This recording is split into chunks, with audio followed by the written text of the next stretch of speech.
Hi friends, Pandian ஸ்டோரில் இன்னைக்கான எபிசோடில் எந்த மாதிரியான சுவாரஸ்யமான விஷயங்கள்லாம் நடக்க போகுதுன்றத பார்க்கலாம்.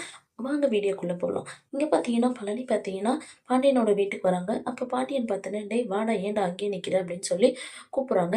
இல்லை மச்சான், நானும் சுகன்யாவும் பார்த்தீங்கன்னா அந்த வீட்டில் இதுக்கு மேலே இருக்க மாட்டோம், இங்கே இருக்கலாம் அப்படின்னு சொல்லிட்டு தான் வந்திருக்கோம். சின்ன வயசுலேயே பார்த்தீங்கன்னா நான் அக்கா பின்னாடி வந்தபோது பார்த்தீங்கன்னா உங்களோட புள்ள மாதிரி என்ன 2 பேரும் பார்த்து வளர்த்தீங்க. ஆனால் சூழ்நிலை காரணமாக பார்த்தீங்கன்னா நான் அந்த வீட்டுக்கே போகிற மாதிரி ஆயிடுச்சு. ஆனா, நான் அவங்க மேல எல்லார் மேலயும் வச்சிருக்க பாசம், என் மேலயும் அவங்க வச்சிருப்பாங்க அப்படின்னு சொல்லி நெனச்சேன். ஆனா, சின்ன அண்ணன் என் மேல எந்த பாசமும் இல்லன்னு சொல்லிட்டு அவர் பேசுற பேச்சிலேயே நான் புரிஞ்சுக்கிறேன். ஆனா, பெரிய அண்ணன் அந்த மாரி இல்ல. பெரிய அண்ணன் நான் நெனச்ச மாரி இருந்துச்சு அப்படின்னு சொல்லிட்டு பாண்டியன் சொல்றாங்க. "ஏன் மச்சான், நான் இங்க இருக்கிறதுல உங்களுக்கு ஏதாச்சு விருப்பம் இல்லையா?" அப்படின்னு சொல்லி கேட்குறாங்க. "டேய் என்னடா சொல்ற? இது நம்மளோட வீடுடா" அப்படின்னு சொல்லிட்டு சொல்றாங்க. "என்னக்கா உனக்கு விருப்பம் இல்லையா?" அப்படின்றாங்க. "டேய் என்னோட தம்பிடா நீ இங்கேயே இருடா" அப்படின்னு சொல்லிட்டு கோமதியும் சொல்றாங்க. உடனே செந்திலும் பார்த்தீங்கன்னா, "மாமா நீங்க இங்கேயே இருங்க மாமா" அப்படின்னு சொல்றாங்க. சரவணன், கதிரும் 3 பேரும் பார்த்தீங்கன்னா, "மாமா இதுக்கு மேல நம்ம முன்ன இருந்த மாரி இங்க இருக்கலாம் மாமா, ஜாலியா இருக்கலாம்" அப்படின்னு சொல்லிட்டு பார்த்தீங்கன்னா, 3 பேரும் சொல்றாங்க. "சரிடா மாப்பிள்ளைங்களா" அப்படின்னு சொல்லிட்டு பார்த்தீங்கன்னா, பழனியும் சொல்றாங்க. கோமதி பார்த்தீங்கன்னா, சுகன்யாவ பார்த்துட்டு, "ஏன் சுகன்யா அமைதியா இருக்க? ஏன் உனக்கு இங்க வர விருப்பம் இல்லையா?" அப்படின்னு சொல்லி கேட்குறாங்க. "இல்ல அத்தாச்சி, அதெல்லாம் ஒண்ணும் இல்ல" அப்படின்னு சொல்லிட்டு பார்த்தீங்கன்னா, "உங்க தம்பி இருக்காங்கன்னு சொல்லிட்டு உங்களுக்கு சந்தோஷமா இருக்கும். ஆனா நான் இருக்கிறதுனால உங்களுக்கு விருப்பம் இருக்கா இல்லையான்னு என்னன்னு தெரியலையே" அப்படின்றாங்க. "ஏன் அந்த மாரி சொல்ற?" அப்படின்றாங்க. "இல்ல, ஏற்கனவே உங்களுக்கும் எனக்கும் நெறைய வாக்குவாதம் நடந்திருக்கு. அதனால தான் சொல்றேன் அத்தாச்சி" அப்படின்னு சொல்லிட்டு சுகன்யா சொல்றாங்க. அதுக்கு கோமதி பார்த்தீங்கன்னா, "நீ இருந்தாலும் என்னோட தம்பி பொண்டாட்டி தானே. உன் மேல நான் எதுக்கு கோவப்பட போறேன்?" அப்படின்னு சொல்றாங்க. "சரிங்க அத்தாச்சி, அப்படின்னா நான் இங்கேயே இருக்கேன்" அப்படின்னு சொல்லிட்டு சொல்றாங்க. சரின்னு சொல்லிட்டு பார்த்தீங்கன்னா, எல்லாரும் பேசிட்டு ரொம்ப சந்தோஷப்பட்டுன்னு இருக்காங்க. அப்ப மீனா பார்த்தீங்கன்னா, "சரி, சரி எல்லாரும் நம்ம இனிமே ஜாலியா இருக்க போறோம். இப்ப என்ன பண்றோம், எல்லா பிரச்சனையும் முடிஞ்சிச்சுல்ல, நம்ம வாங்க சாப்பிடலாம்" அப்படின்னு சொல்லிட்டு சொல்றாங்க. உடனே ராஜு பார்த்தீங்கன்னா, "என்னக்கா ஃபர்ஸ்ட்டு சாப்பாடு தான் முக்கியமா?" அப்படின்றாங்க. அதுக்கு மீனா பார்த்தீங்கன்னா, "சோறு தான் முக்கியம் பிகிலு" அப்படின்னு சொல்லிட்டு சொல்றாங்க. உடனே பழனி பார்த்தீங்கன்னா, "ஆமா, ஆமா சாப்பாடு தான் ரொம்ப முக்கியம். நான் அந்த சின்னண்ணன் பண்ண பிரச்சனையில பார்த்தீங்கன்னா, சாப்பிட்றதையவே மறந்துட்டேன். சாப்பிடவே இல்ல. ஆனா எனக்கு பசி உயிர் போகுது. எனக்கு சாப்பிடணும்" அப்படின்னு சொல்லிட்டு சொல்றாங்க. அப்ப கோமதி பார்த்தீங்கன்னா, "ஏம்மா சுகன்யா நீ இன்னும் சாப்பிடலையா?" அப்படின்றாங்க. "இல்ல அத்தாச்சி இன்னும் சாப்பிடலன்றாங்க." உடனே பார்த்தீங்கன்னா, பாண்டியன் பார்த்தீங்கன்னா, "ஏம்மா இந்த மாரி டைம்ல நீ டைம் சாப்பிடணும்ல, ஏன் இந்த மாரி பண்ணிட்டு இருக்க? வா சாப்பிடலாம்" அப்படின்னு சொல்லிட்டு பார்த்தீங்கன்னா, எல்லாரும் போறாங்க. அப்ப அரசி பார்த்தீங்கன்னா வந்து பாண்டியன் கிட்ட நிக்கிறாங்க. "அப்பா, மாமா இதுக்கு மேல இங்கே இருக்க போறாருப்பா" அப்படின்னு சொல்லிட்டு. பாண்டியனும் பார்த்தீங்கன்னா, "ஏ ஏன் பழனி நீ இருக்கிறதுனால பார்த்தீங்கன்னா, இந்த வீட்ல இருக்கிறவங்க எல்லாருக்கும் சந்தோஷம்னு சொல்லிட்டு ரொம்ப சந்தோஷமா இருக்காங்க" அப்படின்னு சொல்லிட்டு பார்த்தீங்கன்னா, பாண்டியன் சொல்றாங்க. "சரிங்க மச்சான்" அப்படின்னு சொல்லிட்டு பழனியும் சொல்றாங்க. இந்த பக்கம் பார்த்தீங்கன்னா, வடிவியும் அப்பத்தாவும் பார்த்தீங்கன்னா அழுந்துட்டு இருக்காங்க. முத்துவேல் பார்த்தீங்கன்னா, "எதுக்கு அழுறீங்க? அழாத இருங்க" அப்படின்னு சொல்லிட்டு பார்த்தீங்கன்னா, சக்திவேல் கிட்ட போயிட்டு, "இப்ப சந்தோஷமாடா உனக்கு?" அப்படின்னு சொல்லி கேட்குறாங்க. "நான் என்னென்ன பண்ணேன்? நீ பேச வேண்டியதெல்லாம் பேசி அமுச்சு வச்சுட்டு, இப்ப நான் என்ன பண்றேன்னு சொல்லிட்டு சொல்றியாடா?" அப்படின்னு சொல்லி கேட்குறாங்க. உடனே சக்திவேல் பார்த்தீங்கன்னா, "அண்ணா நான் நியாயத்த தான் நான் பேசினேன்" அப்படின்னு சொல்லிட்டு சொல்றாங்க. உடனே அங்க குமார் பார்த்தீங்கன்னா, "அப்பா பேசுறதுல என்ன பெரியப்பா தப்பு இருக்கு? நான் அப்பாவும் நீங்களும் தான் ரொம்ப கஷ்டப்பட்டு உழைச்சு இந்த சொத்த வாங்கியிருக்கீங்க. அதில நானும் உங்க கூட சேர்ந்து கஷ்டப்பட்டுருக்கேன். சித்தப்பா என்ன பண்ணிட்டாரு சொல்லுங்க இந்த வீட்டுக்கு?" அப்படின்னு சொல்லிட்டு குமார் கேட்குறாங்க. உடனே அப்பத்தா பார்த்தீங்கன்னா, "ஏய் சின்ன பையன் நீ, பெரியவங்க பேசுற விஷயத்துல நீ தலையிடாத. அமைதியா இரு" அப்படின்னு சொல்லிட்டு சொல்றாங்க. குமாரும் பார்த்தீங்கன்னா அமைதியாயிடுறாங்க. முத்துவேல் பார்த்தீங்கன்னா, "ஏன்டா நம்மகிட்ட இருக்கிற ஊர்ல ஃபுல்லா நம்ம சொத்து வாங்கி போட்டுருக்கோம். அத நம்ம 3ஆ பிரிச்சாலே 4 தலைமுறைக்கு உட்காந்து சாப்பிடலாம். ஏன்டா நீ பழனிக்கு சொத்து குடுக்கக்கூடாதுன்னு சொல்லிட்டு இந்த மாரி பண்ணிட்டு இருக்க?" அப்படின்னு சொல்லி கேட்குறாங்க. சக்திவேல் பார்த்தீங்கன்னா, "ஆமாண்ணா எனக்கு அதில சுத்தமா விருப்பம் இல்ல" அப்படின்னு சொல்றாங்க. "இப்ப இந்த வீட்ட விட்டு அமுச்சு வச்சுட்டு அந்த வீட்லேருந்து இந்த வீட்டுக்கு கூட்டு வரதுக்கு நம்ம எவ்வளோ கஷ்டப்பட்டுருக்கோம். இப்ப என்னடா பண்ண போற நீ?" அப்படின்னு சொல்லிட்டு கேட்குறாங்க. "அண்ணன் அவன் என்ன 2 நாள் இருந்துட்டு வந்துருவானே. அந்த பரதேசி பையன் பாண்டியன் பேச்ச கேட்டுக்கின்னு இருப்பான். அவன் ஏதாச்சும் ஏச்சுனான்னு வச்சுக்கயேன், இந்த வீட்டுக்கு 2 நாள்ல வந்துருவான். நீ அமைதியா இருண்ணே" அப்படின்னு சொல்லிட்டு சொல்றாங்க. அப்ப வடிவும் பார்த்தீங்கன்னா, "என்ன தம்பி நீங்க பேசுறதெல்லாம் தப்பு தானே. அவரு எடுத்த முடிவு கரெக்ட் தானே. நீ ஏன் தம்பி இந்த மாரி பண்ணிட்டு இருக்க?" அப்படின்னு சொல்லி கேட்குறாங்க. "அண்ணி அதெல்லாம் ஒண்ணும் இல்ல அண்ணி. எதுக்கு அவனுக்கு இந்த வீட்ல சொத்து இருக்கிறது அவன் என்ன கஷ்டப்பட்டான்? எதுக்கு அவனுக்கு 3ஆ பிரிச்சு குடுக்கணும் சொல்லுங்க?" அப்படின்னு சொல்லிட்டு கேட்குறாங்க. பாண்டியண்ணன் பார்த்தீங்கன்னா, அவர்கிட்ட இருக்கிற சொத்துக்கு அந்த வீட்டு புள்ளையா அந்த தம்பிக்கு பங்கு குடுத்துருக்காங்க. நம்ம வீட்டு சொத்துல நம்ம குடுக்கறதுக்கு ஏன் தம்பி நம்ம யோசிக்கணும்? அப்படின்னு சொல்லிட்டு வடிவு கேட்குறாங்க. "அதெல்லாம் குடுக்க முடியாது அண்ணி. நான் பேசுனது தான் கரெக்ட் அண்ணி" அப்படின்னு சொல்லிட்டு சக்திவேல் சொல்றாங்க. அப்ப அப்பத்தா பார்த்தீங்கன்னா, "முத்துவேலு இங்க பாரு, நான் சொன்ன முடிவ நீ மாத்தவே கூடாது. நான் சொன்னத தான் எடுக்கணும். பரம்பரை சொத்துல கோமதிக்கு ஒரு பங்கு போட்டு நீ கோமதிக்கு குடுக்கணும்" அப்படின்னு சொல்லிட்டு அப்பத்தா சொல்றாங்க. இத கேட்ட சக்திவேல் பார்த்தீங்கன்னா, "ஆமாத்தா, பக்கத்து வீட்டுக்காரங்க தெரிஞ்சவங்க வர்றவங்க போறவங்களுக்கெல்லாம் நம்ம சொத்தெல்லாம் எழுதி குடுத்துடலாம். நமக்கு எதுக்கு?" அப்படின்றாங்க.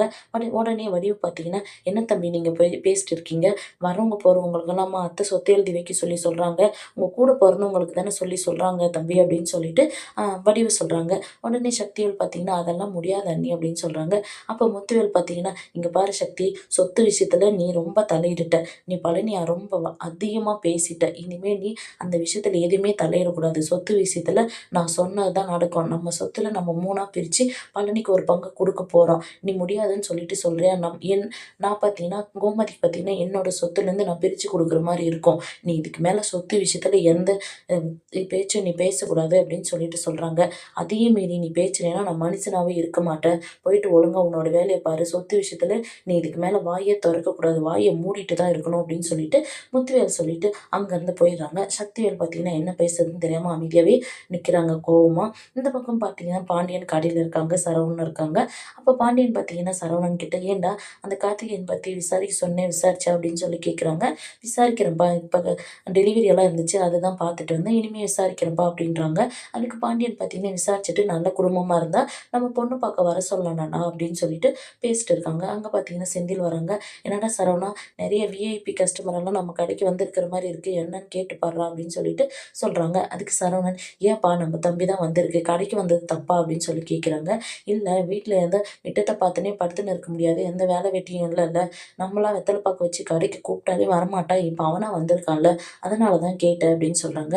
செந்தில் பார்த்தீங்கன்னா, "சரிண்ணா நான் வரேன்" அப்படின்னு சொல்லிட்டு கிளம்புறாங்க. உடனே சரவணன், "டேய் இருடா போகாத" அப்படின்றாங்க.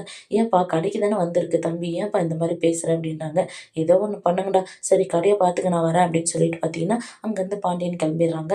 அப்ப பார்த்தீங்கன்னா, சரவணன், "செந்தில் ஏதாச்சும் குடிக்கிறியா?" அப்படின்னு சொல்லி கேட்குறாங்க. "இல்லண்ணே, எனக்கு வேண்டாம். உனக்கு ஏதாச்சும் ஹெல்ப் பண்ண முடியுமா?" அப்படின்னு சொல்லிட்டு தான் வந்தேன். அவரு என்னமோ இந்த மாரி பேசிட்டு திட்டிட்டு போறாருண்ணே அப்படின்னு சொல்லிட்டு செந்தில் சொல்றாங்க. சரவணன் பார்த்தீங்கன்னா, "டேய் அப்பா அப்படிதானே விட்றா" அப்படின்றாங்க. "கதிர்கிட்ட பேசினியாடா?" "இன்னும் இல்லண்ணே" அப்படின்னு சொல்லிட்டு செந்தில் சொல்றாங்க. "ஏன்டா அவன எதுக்குடா இந்த மாரி பேசின?" அப்படின்றாங்க. "ஏதோ கோவத்துல பேசிட்டேண்ணா" அப்படின்றாங்க. "அவனுக்குள்ள ஏதோ கோவம் இருந்தாலே அவன் மனசுக்குள்ளேயே வச்சுக்கின்னு ஒண்ணும் இல்ல, ஒண்ணும் இல்லன்னு சொல்லி சமாளிப்பான்டா. ஆனா நம்மள மாரி இல்லடா அவன்" அப்படின்றாங்க. அதுக்கு செந்திலும் பார்த்தீங்கன்னா, "ஆமாண்ணே, நான் கதிர்கிட்ட பேசுறேண்ணே" அப்படின்னு சொல்றாங்க. "ஆமாடா நீ பேசு, கதிர் புரிஞ்சுப்பான்" அப்படின்னு சொல்லிட்டு சரவணனும் சொல்றாங்க.